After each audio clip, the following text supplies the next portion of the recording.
good? We good, guys? Okay, Kurt. You... Yeet.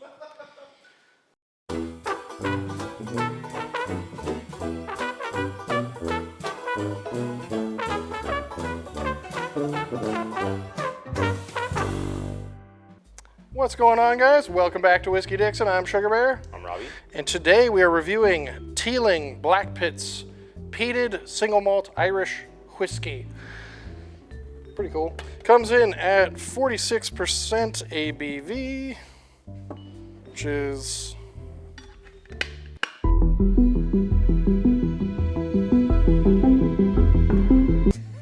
92 proof. I had a brain fart there for a second. I should know. That's a very common proof among whiskeys. It's finished in Sauterne. Is it Sauterne or Sauternes? That's one thing I always... I think it's Sauterne. I think it's just Sauterne. Yeah, I agree. I believe it is just Sauterne cask. Which, for those of you who don't know, it's like a really oaky French white wine, and it's aged in really small barrels. The barrels they use for Sauterne are actually really small. And what are you up to over there? You gotta be fucking kidding me right now. Like a dog. Premium content.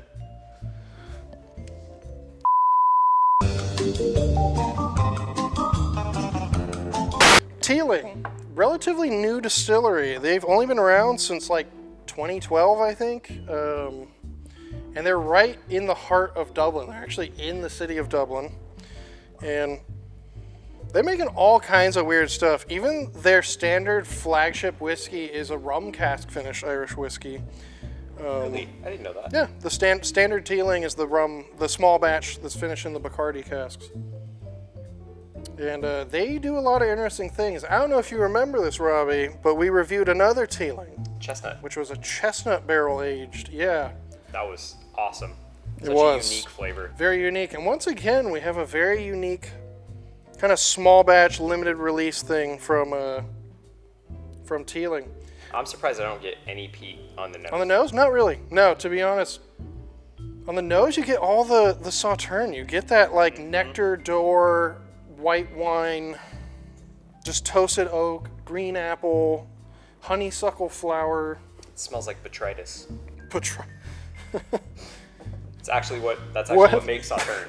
Really? Botrytis is the fungus that grows on the grapes that sucks Really? the moisture out of the grapes, and they turn into like raisins on the vine, and but it only goes on like Sauvignon Blanc and Semillon. Semillon? Is that how you say it? This guy. Grapes.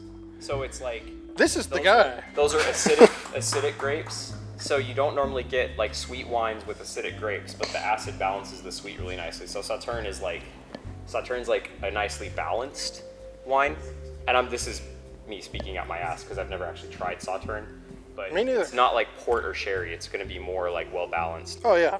Well, this is only the second whiskey I've ever had or seen that's finished in Sauterne, because the only other one is Glenmorangie's Nectar d'Or. That's what it was. Okay. And this is actually surprisingly similar. Like it's like a younger version of that with just a hint of peat added to it. However, on the nose, I don't get the peat at all. Yeah, again, green apple, some honeysuckle, a little bit of like sweet toasted oak, honey. Yeah, honeysuckle, now that you say that. Right? 100%. Yeah, floral, like sweet floral. It's really surprising because the bottle's so black and like foreboding looking. You'd expect like an Ardbeg or something like a peat bomb, and it's like really not on the nose. On the palate, though, the peat comes through.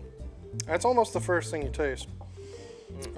Also, the history of the name. So, located just behind the new Teeling Whiskey Distillery is the historic Black Pits area of Dublin City.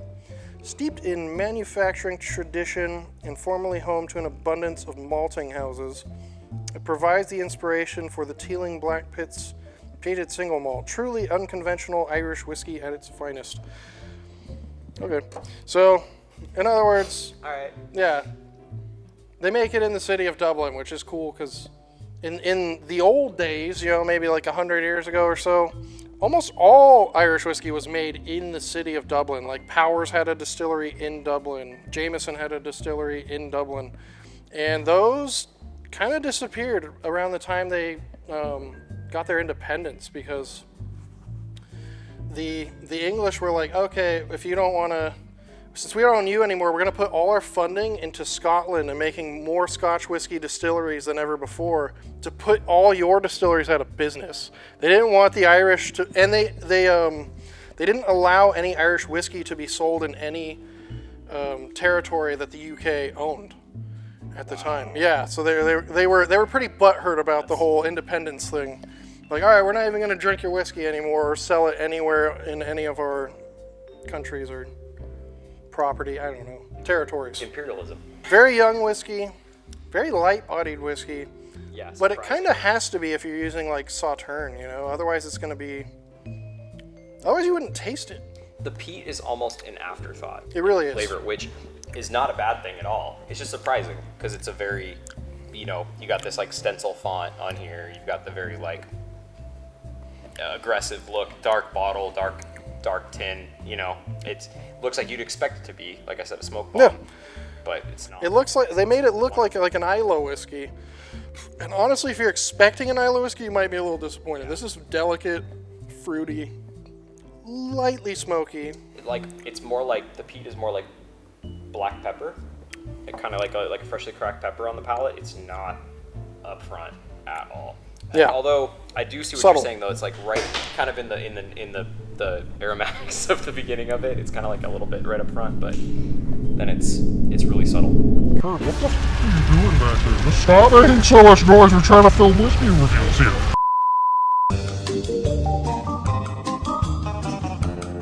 Up until this, the only other peated Irish whiskey I had was Connemara, which we've also reviewed on the show. But this is a much nicer version. This is smoother. The Sauterne really smooths it out and just gives it such a light, almost pretty, fruity floral thing. It's a smoother, less smoky Talisker. Is what it's really similar to Talisker. Kinda. It doesn't have that deep brininess. No. It doesn't taste like it was aged by the sea or anything like that. No, definitely not. But I enjoy this. I actually really like this. This is a very unique whiskey. It's like Nectar d'Or with a hint of peat. That's essentially the closest thing I can think of. I keep having soda notes. I don't know what it is about whiskeys that I'm starting to pick up. What kind of soda? Coca-Cola. On this? On this. I picked up Dr. Pepper on the last one, and this one's Coca-Cola. And it's on the finish. It's not right up front. Coca-Cola. It's there for, okay. A little bit of dark roast coffee. It's there briefly. But not. But you're right, that cola taste. Interesting. This is just another really interesting whiskey from Teeling. Teeling likes to just keep things interesting. They do all kinds of weird stuff. I'm please just do more of that. No, that's what I want. That's what they do. I want something that tastes different. If I'm going for a rye, I want a dill pickle rye. If I'm going for a peated whiskey, I want heavy peat. If I'm going for something like an Irish, this is such a unique Irish whiskey. It is. It really is. Again, there's very few peated Irish whiskeys. I think you're going to start seeing a lot more because they're starting to realize, we have a lot of peat here. It's the same environment as Scotland essentially. Just they just never really utilized the peat in their whiskeys till fairly recently. But yeah, like I said, you're going to see it more. And you're going to see a lot more interesting cask finishes too, because these guys are doing all kinds of fun stuff. Actually, fun fact about Teeling, their flagship whiskey that I mentioned that's aged in rum barrels from Bacardi, when they first started out, they got so many barrels from Bacardi, but without paying them. They're essentially we'll pay you back later.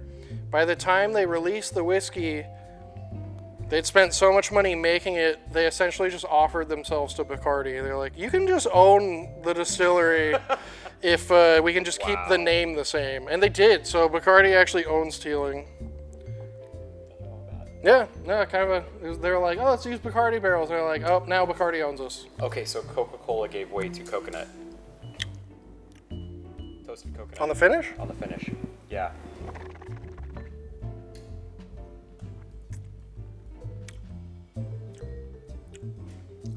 I get the Coca-Cola a little bit. It's there briefly. I went back for more and it didn't enhance the coconut. It was more like an afterthought. I'm not getting coconut, but you know, Everybody's palate's different. everybody's palate's a little And different. I have a weak palate, so sometimes the things that are more flavored, like heavy, are the things that I pick up on. The things that are a little bit more mild, it's a little bit less Yeah. present in my palate. So that's me. It's it is delicious. Regardless, very unique whiskey. Yeah. A lot of fun notes in this. It's just weird to even see like a white wine finished peated whiskey. I never thought that would work. Usually it's sherry. Usually you use something a little darker. Sautern's just so sweet. It's so light and sweet and floral. It's like you wouldn't think it would work, but they didn't use a whole lot of peat, so it does work. If this was peatier, you wouldn't even taste these notes. It's so delicate. You almost even get a little bit of the acidity from the Sautern. It's not a heavily cloyingly sweet at all. Yeah, It's just nice. it Very is. I like this one. refreshing. I guess that about wraps it up. Yeah, I think so. Final thought now. Well, if you like this, subscribe to the channel, give us a thumbs up, smash that like button. Check us out on Instagram. Let us know what other Teeling whiskeys we'll review. There's a ton of really interesting small batch things they're doing right now. We'll definitely be reviewing a lot more Teeling in the future. I'm a fan. And yeah, I'm Sugarbear. I'm Robbie. And we are Whiskey Dixon. And until next time, cheers, slancha, keep on drinking.